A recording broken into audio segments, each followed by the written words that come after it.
estudyante ng University of Santo Tomas na nakuryente noong kasagsagan ng bagyo noong Biyernes.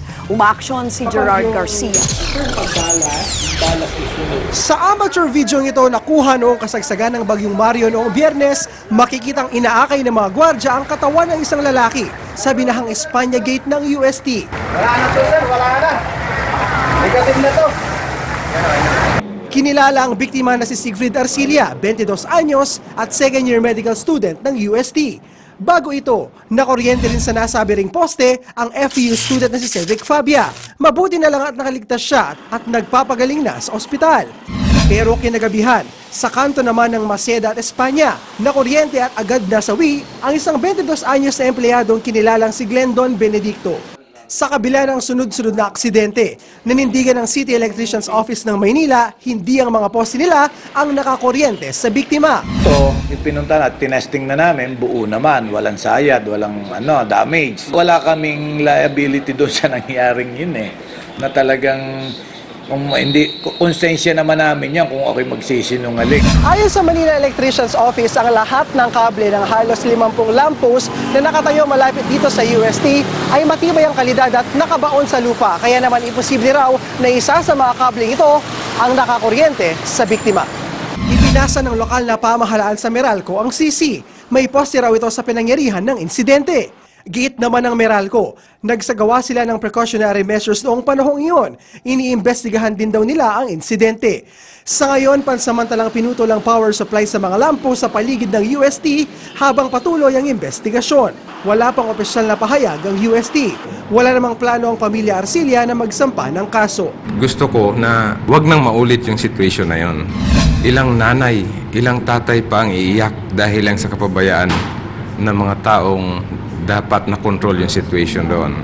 Umaaksyon, Gerard Garcia, News 5. Umabot na sa 11 ang patay matapos manalasa ang bagyong Mario. Kasunod nito, toneladang basura naman ang iniwan ng matinding pagbaha sa Metro Manila. Nasa gitna ng aksyon si Marlene Alcaide. 2 araw matapos manalasa ang bagyong Mario, toneladang basura ang inanod sa Metro Manila. Simula kanina madaling araw, puspusan ang cleanup operation ng MMDA at lokal na pamahalaan. Nagkalat ang sandamakmak na basura, gaya ng plastic, styrofoam at mga sirang kahoy hanggang sa US Embassy. Kung makikita mo, parang ito ang catch basin kasi natin. Ito ang pinakamababang lugar. Lahat ng basura dito pumupunta lahat. Galing daw ang mga ito sa probinsya ng Cavite, Bataan, Camanava area at sa Maynila. Sa taya ng MMDA, aabot sa mahigit 200 truck ng basura ang inanod sa Manila Bay. Aabutin pa raw ng 3 araw bago matapos ang cleanup operations. Umabot sa 4 na dump truck ng basura ang nahakot ng MMDA sa kahabaan ng Araneta Avenue at E. Rodriguez Avenue. 50 tauhan ng MMDA ang tumulong sa cleanup operations. Naayos na rin ang mga nasirang steel fence at mga inanod na outpost sa lugar. Sa Marikina, balik normal na ang mga residente. Pero bakas pa ang pag-apaw ng Marikina River dahil sa mga basurang nakasabit sa estero. Wala nang baha. Balik sa normal at mga may-ari ng bahay bumalik na rin. Suspendido pa rin ang klase sa mga pampublikong paaralan sa Cainta ngayong araw dahil sa isinasagawang clean-up operation ng lokal na pamahalaan. Ang mga gurong ito, problemado sa mga nabasang gamit. Mahigit 800 estudyante naman sa grade 8 ang halos nabura na ang grade sa class record. Kaya naman pagbalik sa eskwela, asahan raw ang sunod-sunod na pagsusulit. Maghahabol na lang kami para may panibagong grade ulit na maipon. Bago semestral break pa naman yung aming exam. So meron pa kaming time. Inaalam na ng lokal na pamahalaan kung may diferensya ang floodgate sa lungsod matapos ang matinding pagbaha. Sa Bulacan, nananatili pa rin sa Columpit Sports Complex ang mahigit 100 pamilya ng barangay Sapang Bayan. Hindi pa makabalik ang ilang evacuees sa pangambang muling tumaas ang tubig sa lugar. Patuloy naman ang pagbibigay ng tulong ng lokal na pamahalaan sa mga inilikas na residente. Sa tala ng NDRRMC, umabot na sa 11 ang patay sa pananalasa ng bagyong Mario at Habagat at mahigit 1 milyon naman ang naapektuhan ng kalamidad. Umaaksyon, Marlene Alcaide, News 5. Toneladang tilapia ang nangamatay sa mga fish pen sa Valenzuela dulot ng bagyong Mario. Umaaksyon si JV Arsena. Kuya ng mga isda yan. Pinagkakaabalang iahon ng mga mangingisda ang mga naglutangang patay na tilapia na ito sa Valenzuela. Ang ibang isda nangangamoy bulok na sa kalsada. Kaya ang mga residente nagrereklamo. Napakabaho talaga, kaso kawawa ng mga bata. Higit na problemado ang mga fish pen owner gaya ni Raimundo. Higit kalahating milyong piso raw ang lugi niya matapos abutin ng baha ang palaisdaan niya. Sana kung nagkaganyan niya, may matitira. Wala ho eh. Iimbestigahan rin daw ng lokal na pamahalaan ang nangyari. Pero ngayon pa lang, meron ang sinisisi sa Raimundo. Mga planta, mga pabrika, may mga marurumi silang, sabihin na natin, chemical na kung ano man yun. Pinasok lang ng maduming tubig galing sa May Kawayan River siguro. Kaya na-contaminate yung tubig sa fish pond, kaya after naglutangan na yung mga patay na isda. Ang problema pa, lubog pa rin sa baha ang 16 na barangay sa Valenzuela kahit nakalabas na ng bansa ang bagyong Mario. Noong Biyernes umabot sa lagpas bewang ang baha rito, pero ngayon hanggang tuhod pa rin ang baha. Kaya pahirapan ang pagpasok ng mga sasakyan kahit na ang mga motorsiklo. Ang gamit ng mga residente para makalabas ng lugar ang matataas na pedicab tulad nito, bagay na pinagkakakitaan naman ng mga residente. Dahil sa baha, kanselado ang pasok sa 16 na barangay mula preschool hanggang high school sa Valenzuela. Pero ang ibang mga bata, nagawa pang maglaro sa baha sa kabila ng banta ng mga sakit tulad ng leptospirosis. Umaaksyon, JV Arcena, News 5. Isinailalim na sa state of calamity ng ilang probinsya ng Ilocos Region dahil sa iniwang pinsala ng bagyong Mario. Umaaksyon si James Beltran. Nagkukumahog na ang mga magsasaka sa Ilocos Region para mag-ani ng palay. Umaraw na kasi matapos ang 3 araw na pag-ulan. Yung pagtanim namin, inutang lahat. Kaya mahirap na ngayon. Kahit di napana ng bagyo ang mga palayan, maaari pa namang maisalba ang mga palay. Basta't di lang nababad na matagal ang mga butil nito sa tubig baha. Dahil kung nangyari yun, mangingitim ang mga ito at di na rin maibebenta pa. Sa tala ng lokal na pamahalaan, 60% ng mga palayan ang nasira ng bagyo. Katumbas ito ng 1.2 bilyong piso. Our farmers will be able to make it up in the second cropping. Huwag lang malubog sa utang ng tuluyan. Sabado pa isinailalim sa state of calamity ang Ilocos Norte. Ang Ilocos Sur naman na nasa pool din ng bagyo, linggo na nagdeklara ng state of calamity. Mabigat na daloy ng trapiko ang kinaharap ng mga motorista sa National Highway. Pahirapan kasi ang clearing operation sa mga malalaking puno na pinatumba ng malakas na hangin. Nanatili naman sa evacuation center ang daan-daang biktima ng bagyo. Pasalamat po kami dahil kahit paano nakaligtas kami. Ang ano lang ngayon kung paano po kami mag-uumpisa, bahala na po si Lord sa amin. Nangangamba naman ang gobyerno ng Ilocos Sur na tumaas pa ang naitalang 82 million pesos na pinsala sa mga palayan. Dumating si Typhoon Mario, we was advised that we were signal number 1, pero doon naman po kami tinamaan. Tig-isang patay ang naitala sa Ilocos Norte at Sur. Nanatili namang isolated ang mga bayan ng Sigay, Quirino at Sugpon dahil sa landslides at mataas na tubig sa ilog. Maaksyon sa Ilocos, James Beltran, News 5. Hope Francis gusto ng mas mabilis at mas simpleng annulment. Paano naman kaya yan? Bagyong Mario nakalabas na ng Philippine Area of Responsibility pero banta ng habagat mararanasan pa kaya? Mga inilikas sa Albay dahil sa pag-aalburuto ng Bulkang Mayon, magtatagal pa sa evacuation centers. Mga evacuee na may problema na raw kung paano maglalabing-labing. Mga kilalang celebrities rumampa sa underwear show ng isang clothing line. Ang mga detalye abangan sa pagbabalik ng aksyon. Demolition Job.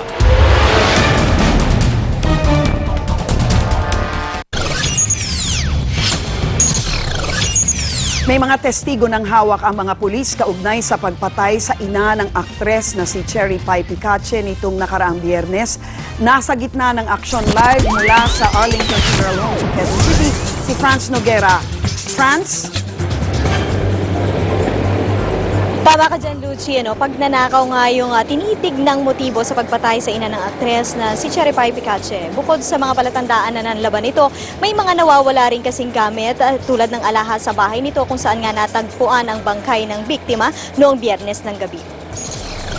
Binubusisi na ng mga tauhan ng QCPD at ng Barangay Paligsahan sa QC ang mga CCTV video para tukuyin ang sospek sa pagpatay kay Zenaida Sison, ina ng aktres na si Cherry Pie Picache.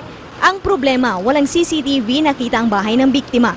Kaya tanging mga kalsada papunta sa lugar ang kanilang napag-aaralan. Biyernes ng gabi nang madiskubre ang bangkay ni Sison sa loob ng kanilang bahay sa Scout Dr. Lascano. Yung 3 camera na kung saan baka makapagbigay ng information do sa yung night na yon, yung nangyari yun, yung araw na yun. So lahat tiningnan nila. And they're reviewing it and trying to find out kung meron suspicious na tao na umaligid doon. May mga testigo na ring hawak ang mga pulis na kinilala ang mga damit na nakita sa loob ng bahay. May person of interest na rin na maaaring makapagbigay linaw sa kaso.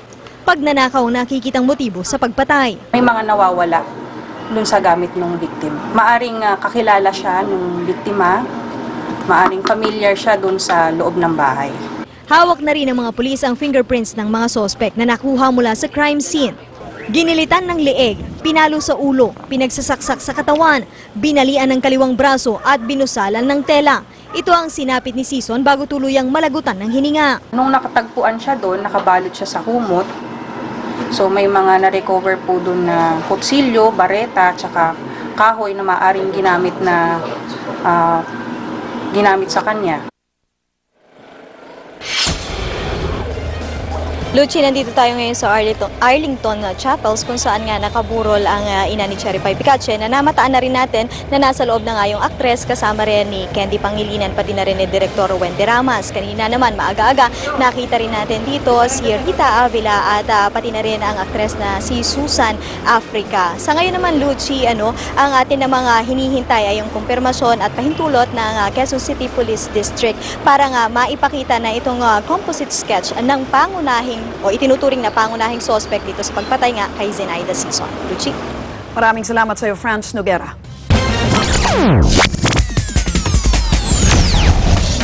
Dito po sa aksyon, ang problema ang inire-report ninyo, aaksyonan namin ora mismo.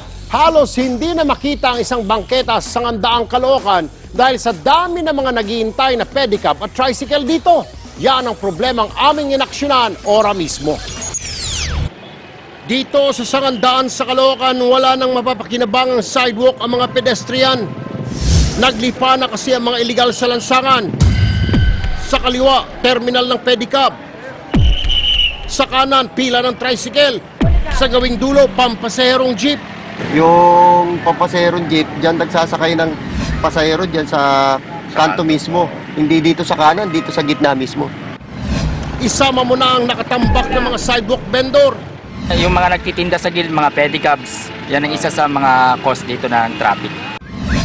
Kaya kahit anong diskarte para makaiwas sa traffic, wa-effect sa mga motorista. Nag-shortcut, lalo papuntang monumento. Pero, traffic pa rin. Bukod sa illegal terminal, puro kolorom at dayo mula pa sa Nabotas at Malabon. Ayon sa tanggapan ng Department of Public Safety and Traffic Management ng Caloocan, lumala ang problema dahil sa ordinansang pinatutupad sa Caloocan.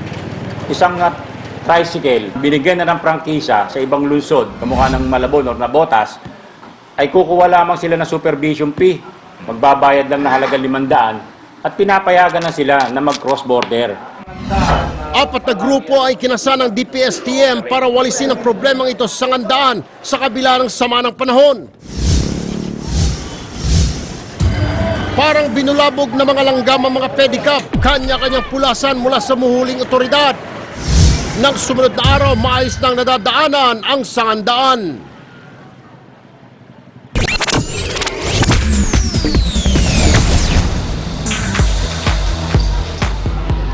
Hola mga kapatid, nandito tayo ngayon sa Resorts World Manila dahil ilang minuto mula ngayon i-unveil na po ang Season 2 ng The Amazing Race Philippines. Pero syempre, bibitinin ko muna kayo ng konti. Pag-usapan din po natin yung mga hot topic nitong nakaraang weekend, ang patalbugan ng mga celebrity na naka-underwear lang sa isang fashion show. At yan ang inaksyonan natin. All out na ipinakita ng mga celebrity ang mga pinaghirapan nilang sexy body sa The Naked Truth Underwear Show. Kaya naman si Dennis Trillo at Tom Rodriguez hindi biniguang fans habang nilaro pa ang kanilang underwear at sabay pose. Naging vocal naman si Ellen Adarna sa kanyang intense diet at exercise para sa show Kaya lutang na lutang ang sexy curves ni Ellen habang binuhat papasok ni One Direction cast, John Spain Hour. Sabay naman lumabas ang sweetheart sa sina Sara Labati at Richard Gutierrez na nagbawas ng 30 pounds at nakatopless ng rumampa. Nag-kiss pa ang dalawa on stage. Full butt exposure naman si Jake Cuenca sa kanyang suot na underwear. Tinodo na niya dahil ito na ang huli niyang rampa.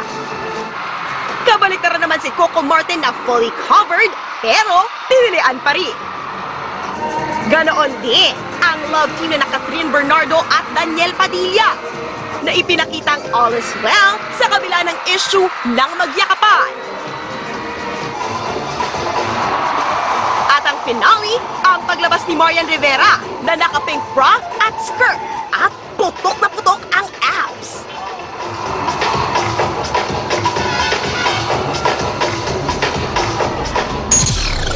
Para naman sa mga Wattpad lovers, mga kapatid, right after action, mapapanood nyo na po ang Buena Mano, My Tag Boyfriend, ang unang handog namin sa inyo, Wattpad series starring Jasmine Curtis Smith and Sam Concepcion. Pero aba, hindi pa ito umiere, may issue na agad. At sangkot po dito si Daniel Padilla. Yan ang inaksyonan natin. Di maawat ang hiyawan ng mga solid kapatid sa Manila International Book Launch ng Wattpad noong weekend. Ang paborito kasi nilang stories sa pinakamalaking writing at reading community online, mapapanood na nila sa Free TV. Buena Mano mamayang 7 p.m. ang My Tag Boyfriend starring Sam Concepcion and Jasmine Curtis Smith.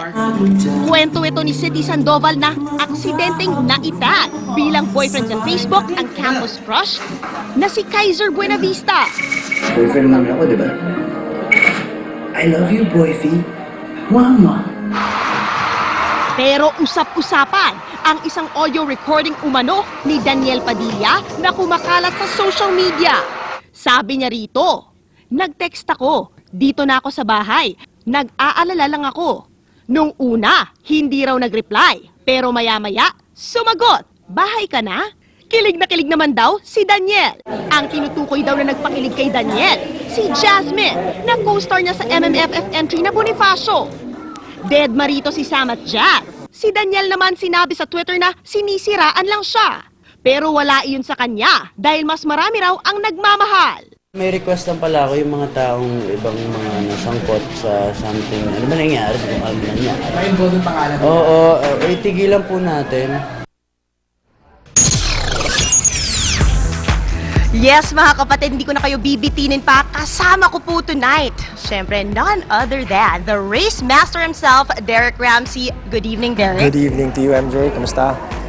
Mabuting mabuti dahil excited na lahat kami ng mga kapatid. Malaman ko ano bang handog mo dito sa The Amazing Race Philippines Season 2. What kind of challenges yung aabangan ng mga fans ng Amazing Race? Well, I can't give you the specifics. I signed a non-disclosure contract, so malaki ang babayaran. But it's definitely mas pinalaki, more exciting, and definitely a lot harder. The tasks and challenges that the first season, the teams in the first season went through were hard, but we've magnified that a little bit more para mahirapan yung mga teams natin this time. Parang buhay yan ha. Pero syempre, alam ko nga may pinirmahan kayo. Medyo patikim pa lang kung sino yung mga contestants mamaya. Pero gusto namin malaman, since hindi mo pwede sabihin, anong klaseng characters yung mga contestants at yung meron yung mga contestants na mapapanood namin that would make the season more interesting? It's really diverse, you know. Ang dami lang mga... they come from different backgrounds, personalities, major contrast. So with major contrast in personality, ang daming drama, daming away, ang daming team-ups, tapos traiduran, wow. Which is all part of the race. It's all strategy. So, walang personalan. But, you know, when you're racing, kapag there's that element of competition, they say nga, it brings out your true character. So, all the teams, every single one was very competitive, and it really showed with all the material that we got throughout the race. We all can't wait to meet them. When can we watch The Amazing Race Philippines Season 2? Malapit na October 6. That's Monday to Friday, 7:30. So we have a lot of material that we want to show everybody, and this is all a build-up to the next season. And of course, Sundays din, tama ba? Weekends, meron din tayo? It's parang replay. So, yeah, it's a lot of material that we're going to be showing. First ep pa lang, makikita niyo na kung gaano ka-exciting yung race. Thank you so much, Mr. Race Master Thank you very Derek much. Ramsey. At syempre mga kapatid, lagi niyo pong tatandaan na sabayan niyo ng masarap na hapunan ang My Tag Boyfriend. Dahil syempre, kainang pamilya, mahalaga day po today. At syempre, kailangan lagi masaya ang hapag-usapan. Ako po si MJ Marfori.